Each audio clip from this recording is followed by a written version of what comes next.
हमारा क्वेश्चन से ओ सदानीरा किसकी रचना है? तो ये जगदीश चंद्र माथुर की रचना है। ओ सदानीरा किसकी रचना है? जगदीश चंद्र माथुर की। नेक्स्ट है, ओ सदानीरा शीर्षक किस विधा के अंतर्गत आती है? मतलब ये है क्या? निबंध है, कविता है, कहानी या नाटक? तो ये एक निबंध है, ऑप्शन ए होगा। ओ सदानीरा एक निबंध है। जगदीश चंद्र माथुर मूलतः क्या थे? तो ये एक नाटककार थे और नाटक लिखा करते थे। ओ सदानीरा निबंध बिहार के किस क्षेत्र की संस्कृति पर लिखा गया है? तो चंपारण के क्षेत्र जो भी है ना, पूर्वी चंपारण, पश्चिमी चंपारण, उन्हीं के ऊपर लिखा गया है ओ सदानीरा।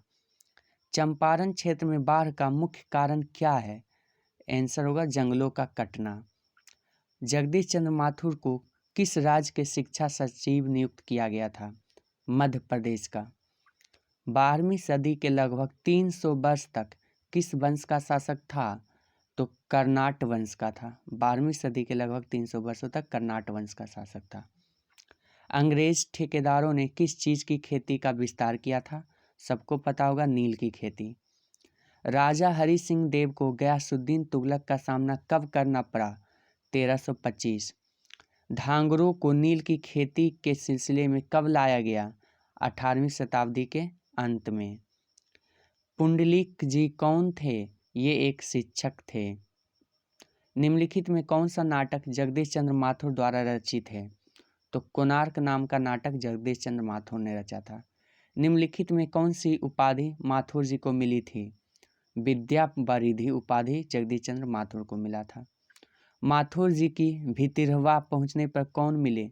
तो पुंडलिक जी मिले थे। नेक्स्ट है, पुंडलिक जी ने निर्भीकता किससे सीखी थी? तो ये गांधी जी से निर्भीकता सीखी थी, मतलब किसी से डरना नहीं है। कर्नाट वंश के राजा हरि सिंह को किसका मुकाबला करना पड़ा? तो गयासुद्दीन तुगलक का मुकाबला करना पड़ा। चंपारण में धांगर कहाँ से आए थे? तो ये छोटा नागपुर से आए थे। गांधी जी चंपारण कब आए थे? 1917 में आए थे, अप्रैल 1917। तीन कठिया प्रथा कहाँ किससे संबंधित है? नील की खेती से। पंडई नदी कहाँ तक जाती है? तो भिगना थोरी तक जाती है, ऑप्शन ए भिगना थोरी। बराज कहाँ बन रहा था? भैंसा लोटन में बन रहा था, ये एक जगह का नाम है भैंसा लोटन। आम्रपाली ने तथागत को क्या सौंपा? तो आम्रबन सौंपा था। मठ के महंत ने गांधी जी को कहाँ शरण दी थी? तो एक महुए के पेड़ के नीचे दी थी शरण। गांधी जी को मठ के महंत ने एक महुए के पेड़ के नीचे शरण दी थी। अगला सवाल है हमारा कि जगदीश चंद्र माथुर का जन्म कब हुआ था? तो ये 16 जुलाई 1917 को हुआ था, 16 जुलाई 1917। वैशाली महोत्सव का बीजारोपण किसने किया था? जगदीश चंद्र माथुर ने किया था। कौन सी कृति माथुर जी की नहीं है? तो रेशमी टाई जगदीश चंद्र माथुर नहीं लिखे, बाकी बंदी, कोणार्क, मेरी बांसुरी ये जगदीश चंद्र माथुर ने लिखा है। कौन सी कृति माथुर जी की है? तो नई कहानी माथुर जी का लिखा गया है। सॉरी, भोर का तारा माथुर जी लिखे हैं, भोर का तारा। बोलते क्षण किस साहित्यिक विद्या की कृति है? तो बोलते क्षण जो है एक निबंध है, ऑप्शन ए होगा।